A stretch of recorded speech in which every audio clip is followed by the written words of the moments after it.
Está aí, meus queridos, o F-18 Super Hornet, um dos lendários e icônicos aviões de combate da atualidade, meus queridos.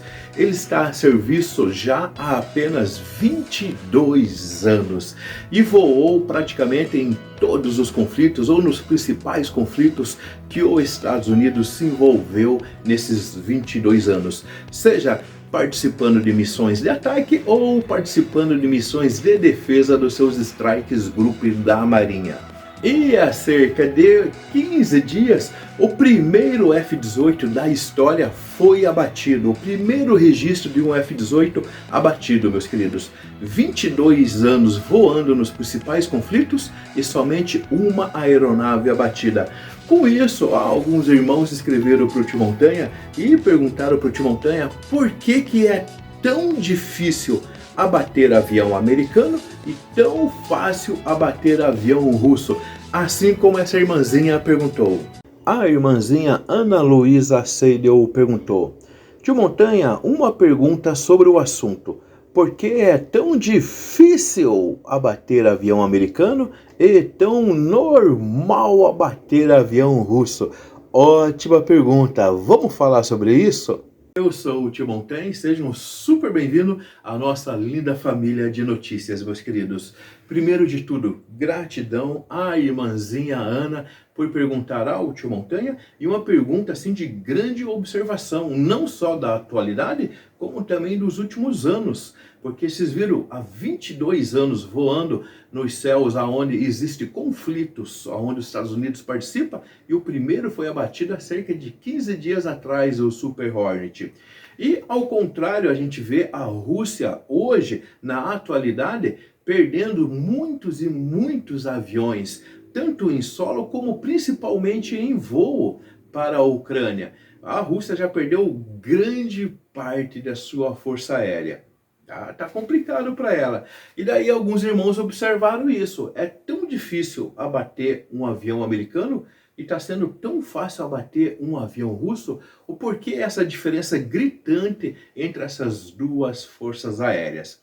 Vamos lá, meus queridos. Eu acho que tudo começa com a escolha da tática ou doutrinas de combate, doutrinas de batalhas, meus queridos. Os Estados Unidos, para efetuar uma missão de ataque a uma área hostil, normalmente ele trabalha com vários, mas inúmeros envelopes de proteção à aeronave e ao piloto que vai estar indo fazer esse ataque. E eu vou falar aqui, eu vou detalhar quais são os envelopes de proteção. Já do lado russo, a gente vê na atualidade o comandante chegando na base lá, mais ou menos assim, vamos imaginar: Vladimir, equipa teu avião e vai lá atacar tal lugar. Mas quem vai comigo? Irmão, vai só você, dá seus pulos, se vira. Praticamente isso. O piloto russo assumindo todo o risco sozinho de ir fazer o ataque à área hostil, né? A área hostil não, né? Quem está sendo hostil ali é a Rússia, a área que está se defendendo na Ucrânia. Vamos usar o português correto, meus queridos. Então, essa é a grande diferença. Estados Unidos trabalha com grandes envelopes, vários envelopes, protegendo a aeronave que está indo fazer o ataque. A Rússia, o piloto vai por conta dele, ele tem que se virar sozinho. Então, meus queridos, e quais são essa série de envelopes de proteção?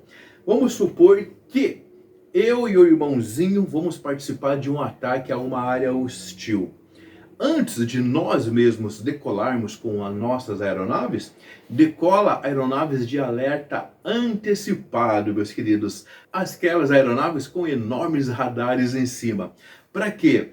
Para qualquer situação que possa colocar a missão em perigo, ser observada no exato momento que está acontecendo.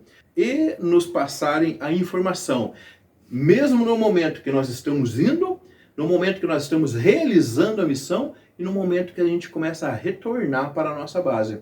Em qualquer momento desses, se uma aeronave hostil decolar, se um sistema antiaéreo entrar em operação, a aeronave de alerta antecipado vai nos deixar com uma consciência situacional muito bem elaborada no que nós vamos enfrentar lá na frente.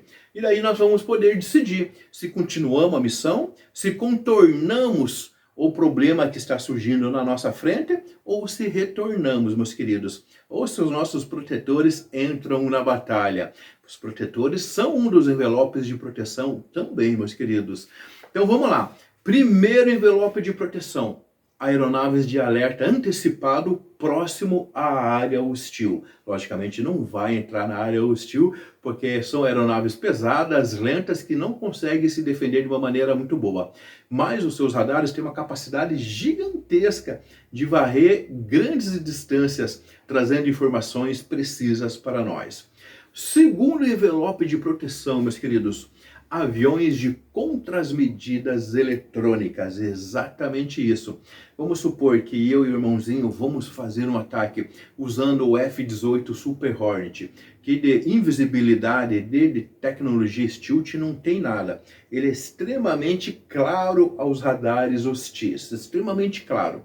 Se a gente chegar lá sem uma interferência nesses radares, nós vamos ser alvos fáceis de ser abatidos. Aí entra a segunda camada de proteção para os aviões que estão realizando a missão. O segundo envelope de proteção: aviões de contramedidas eletrônicas ou de guerra eletrônica, que tem a função de cegar os radares, sejam os grandes radares ou os radares móveis de baterias antiaéreas, deixar eles completamente de olhos fechados, sem conseguir identificar o irmãozinho e o tio Montanha pilotando as suas aeronaves. Isso traz um grande envelope de proteção. Primeiro, a consciência situacional do que o inimigo está fazendo. Segundo, deixando o inimigo completamente cego, meus queridos. E a primeira vez que isso aconteceu de uma maneira clara, que o mundo inteiro viu e o mundo ficou abismado, foi quando os Estados Unidos foi atacar o Iraque, a Bagdá, se não me falha a memória, com os F-111 Rafale entrando antes de todo mundo no território inimigo, cegando completamente os radares de Bagdá, e aí os aviões americanos entrando, fazendo o bombardeio, né? Foi a primeira vez que eu acho que foi divulgado isso para o mundo, de uma maneira bem clara, que todo mundo ficou abismado com essa técnica dos Estados Unidos. Terceiro envelope de proteção super sério que a Rússia não utiliza no confronto atual dela, que é a superioridade aérea, meus queridos. Se nós vamos atacar algum lugar, é importantíssimo que a gente tenha essa superioridade aérea. Tudo bem, vai ter o avião de alerta antecipado nos avisando de algum confronto. Vai ter a guerra eletrônica cegando a grande maioria dos radares. Mas alguns aviões de solo podem acabar decolando. Aí entra a superioridade aérea. Os Estados Unidos levam muitíssimo a sério isso. Dificilmente eles levam uma missão adiante se eles não têm a superioridade aérea. E o que isso significa? É colocar caças que vão defender a equipe do ataque em superioridade, em um nível a mais que o inimigo. Eu e o irmãozinho estamos indo lá para atacar a base no solo. Se aparecer alguns caças inimigos para tentar nos abaterem, aí entra a proteção da superioridade aérea. Nós vamos estar com nossos aviões extremamente carregados, lentos, pesados, para fazer o ataque ao solo. Aí entra os caças normais para combater os caças hostis, meus queridos. Então esse é o terceiro envelope de proteção. A nossa missão é atacar o solo. Se tiver caças inimigos no ar, essa não é a nossa preocupação. Essa vai ser a preocupação de quem está escoltando a gente, meus queridos. Olha só que interessante. 3 grandiosos envelopes de proteção. E normalmente a nossa escolta, se tiver o contato com aeronaves hostis, ela entra em combate muito antes que a gente, porque elas vão receber o alerta antecipado. E daí elas vão para o combate e a gente segue a nossa missão, meus queridos. Olha como o negócio é realmente muito fechado de todos os ângulos possíveis. E quarto, A superioridade aérea é uma coisa, o controle aéreo é outra coisa, é um avanço posterior à superioridade aérea. E os Estados Unidos também gosta de ter o controle aéreo. A superioridade aérea quer dizer que os aviões americanos vão estar em superioridade, ou seja, de tecnologia ou seja numérica, quantitativa. Mas não quer dizer que os Estados Unidos controla os céus ainda do local hostil. Mas eles trabalham tanto essa questão da superioridade aérea, que chega um determinado momento, eles passam a controlar o espaço aéreo inimigo. Então é diferente, superioridade aérea e controle aéreo. Quando chega no estágio de controle aéreo, nós não vamos mais encontrar aviões hostis. E dificilmente também nós vamos ter o conflito com baterias antiaéreas de longo alcance. Então nós vamos poder entrar voando alto, altíssimo, sem a preocupação de bateria de longo alcance e sem a preocupação de ataques com sistemas antiaéreos portáteis, os MANPADS. Então a gente voa alto, faz todas as descargas de armamento que a gente tiver que fazer, todos os disparos que tivermos que fazer e voltamos voando alto tranquilamente, sem sermos incomodados, quando se tem o controle aéreo. Hoje não existe nem superioridade aérea para a Rússia, nem muito menos o controle aéreo para a Rússia.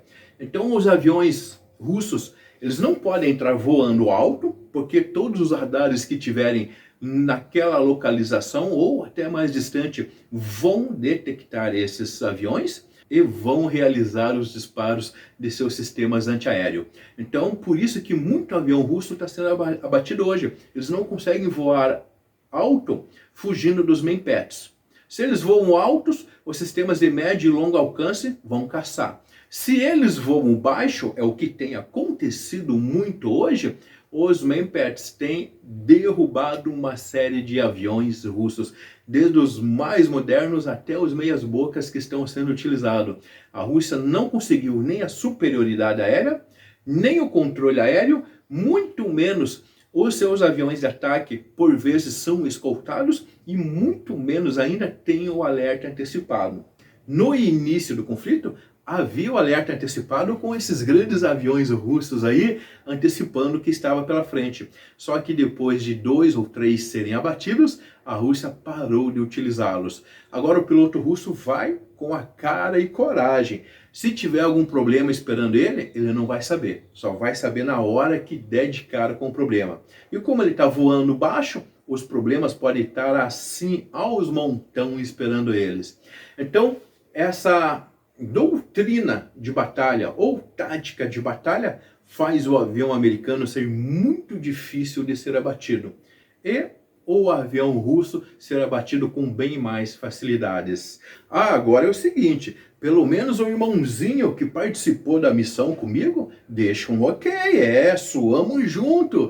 E se vocês acham legal o trabalho do Tio Montanha, considere se inscrever, fortalecendo cada vez mais as nossas missões, serem mais longe ainda, e nós trazemos mais notícias para vocês. Fiquem com Deus e tenham paz no coração.